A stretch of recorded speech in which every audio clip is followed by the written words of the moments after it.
ఇప్పుడే అందిన వార్త మనసును చాలా కలిచివేసింది. తమిళనాడులో తలపతి విజయ్ అని ఒక యాక్టర్ ఉన్నాడు. అతను ఈ మధ్యనే ఒక పార్టీ పెట్టుకున్నాడు.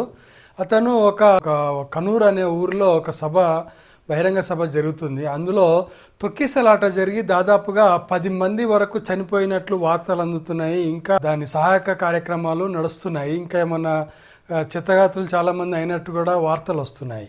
ఈ రాజకీయ నాయకులు వాళ్ళ స్వార్థం కోసము ఇలా మీటింగులు పెట్టడము, ఇలా ర్యాలీలు తీయడము, ఒక సమూహాలను ఏర్పరచడము, వీటన్నిటి వల్ల జరిగేటువంటి ప్రాణ నష్టానికి ఎవరు బాధ్యత వహిస్తారో ఇంతవరకు అర్థం కావడం లేదు.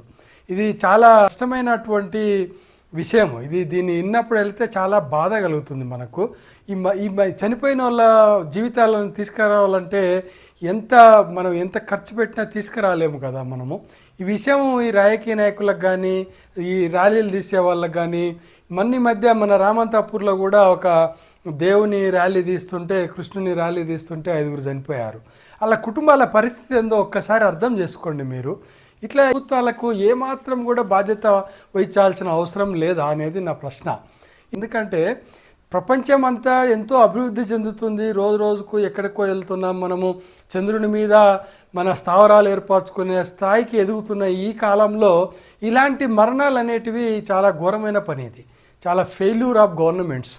ఇది ఇక్కడ మనము సీఎంను తప్పు పట్టాలన్నా కష్టంగానే ఉంది, పిఎంను ఫస్ట్ తప్పు పట్టాలన్నా కష్టంగానే ఉంది మన దేశంలో. ఇప్పుడు ప్రజాస్వామ్యం అనేది మా పేరుకు మాత్రమే కనిపిస్తుంది. ఇక్కడ ప్రజాస్వామ్యం పేరులో వీళ్ళందరూ అన్ని డ్రామాలే ఆడుతున్నారు. ఎవరినన్నా కూడా మనము పార్టీలుగా ప్రజలలో కూడా ఒక చైతన్యం అనేది లేనే లేదు. ఎంతసేపు భజన చేస్తున్నారు ముఖ్యమంత్రులకు, ప్రైమ్ మినిస్టర్లకు తప్ప బాధ్యత ఎవరు వహిస్తారని ప్రశ్న అడిగే యువత లేనే లేదు మన దేశంలో. యువతకు పూర్తిగా ఒక దేనికంటే దానికి అలవాటు పడ్డం అనేది, ఒక బానిసత్వానికి అలవాటు పడ్డం అనేది అలవాటైపోయింది.